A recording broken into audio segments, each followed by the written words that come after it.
The Joe Rogan Experience. Are you going to continue to do these things?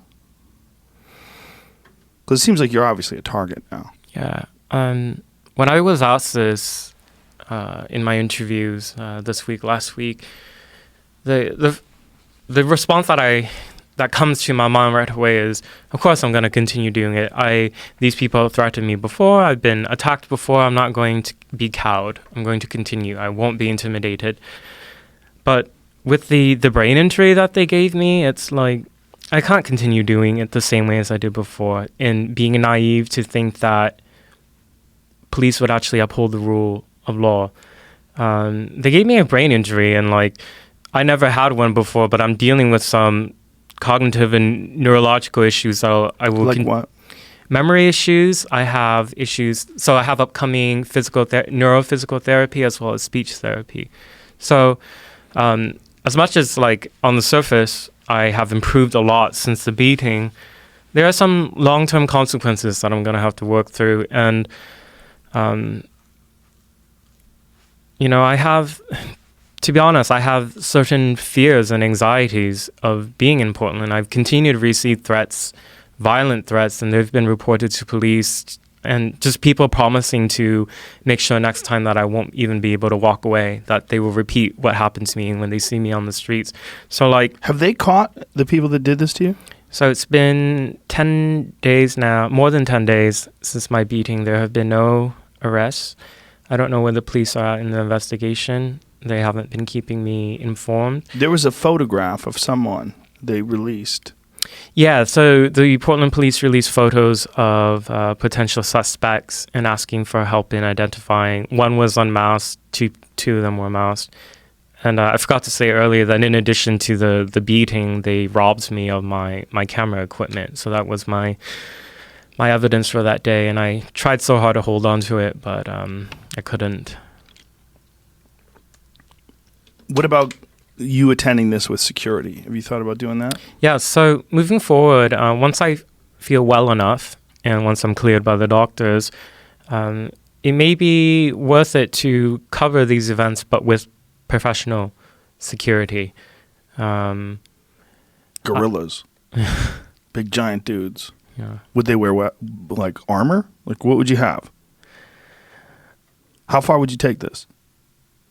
I don't know. How far do you think I should take it? I don't think you should go to those things anymore. Okay. I mean, it seems like it is part of your job. You're a journalist. But it seems like you've been singled out and targeted, and it seems like they don't have any problem justifying attacking you and assaulting you. If I was going to go, I'd bring the biggest, baddest dudes that I could find, and a bunch of them, and have them surround you, and have them protect you. What's it tell you about America that in 2019? I don't think it's America. I think it's this one particular area and this one particular group, and not even the group. I think it's the most ridiculous people in that group. I think most of these people that probably are a part of this really don't want fascists.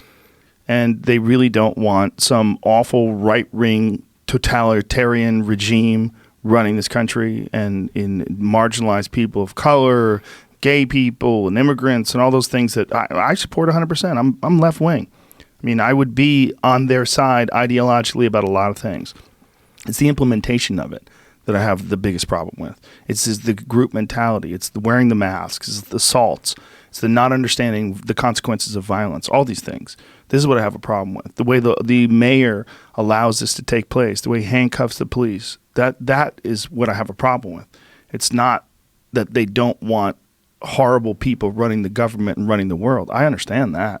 That makes sense. But you're not for the dismantling of the nation state, right? Nope.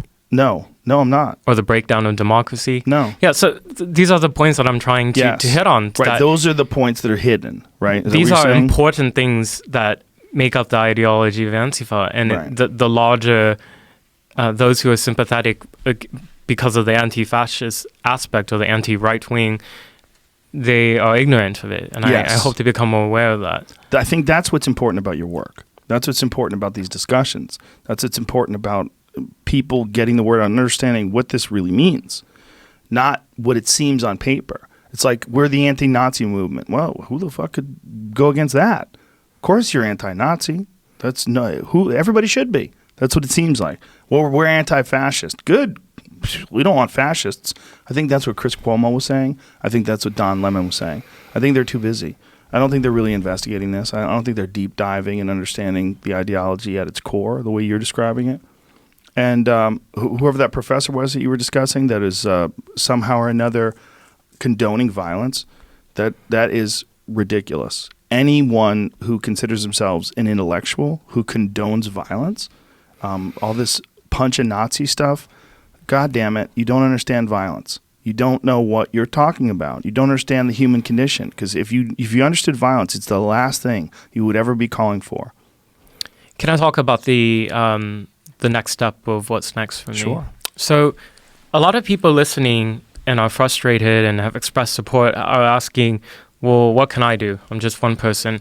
And this is the power now. We live in a time where there's crowdfunding. And, with all the points that we brought up earlier, it seems to show a lot of evidence to suggest that there's something seriously wrong in the upper echelons of policing and governing in Portland. And that's what the legal fund is. So I'm working with Harmeet Dillon. She represented James Damore. She's taken me on as the first client for the nonprofit that she started called, if you go to PubliusLex, PubliusLex.com, you'll see information for how you can donate, and anything helps. And lawsuits, if they happen against the city or mayor or police department, it costs a lot of money and takes a lot of time. There's a lot of overhead costs and the amount of people you have to take in to do all to do your investigations. So there's an opportunity for the public to get involved. I don't want the story to pass just about Andy got beat up, so what, let's move on, but rather there's systemic issues happening in Portland and there are implications for the rest of the country. What do you think is going on with media that is supporting this attack on you? Because I've seen so many journalists dismiss this as being not a big deal. Why do you think that anybody would look at something like that where someone's being beaten publicly and not think it's a big deal? What do you think is behind that? Extremist ideologies are very good at dehumanizing their opposition. And that's what Antifa does. So there's been a lot of disinformation, misinformation put out about me, I'm not, they say, for example, I'm not really a journalist. I'm just a far-right provocateur. I'm somebody who's sympathetic to Nazis. And so when you put these ideas out that not only are lies, but are meant to remove one's humanity, they just become, like Andy is no longer Andy. Andy is the face of far-right ideology. And it makes people feel comfortable with violence against that. And it was so disheartening to see so many writers come out and say things like, I don't really support what happened to Andy, but he's done far worse, or he was a provocateur, his writings, like he came and he got exactly what he was looking for. What happened to me should happen to nobody, much less a journalist, right? This is in a major American city. We're not, this is not in Afghanistan or Iraq where the state is weak. We have a strong state. We have police force. Why are the laws not being enforced? Why are citizens having to suffer? Why are there no arrests? Why are there no arrests? It's really absurd. And it's obscene. Yeah. When is the next one of these things supposed to take place? On the 17th of August is supposedly the next event. I think the Proud Boys have announced that they're encouraging all of their members across the country to fly into Portland. And it's always fucking Portland. Yeah, they're kind of reacting, I think, to the 29th of June. So we'll see what happens. I'm concerned.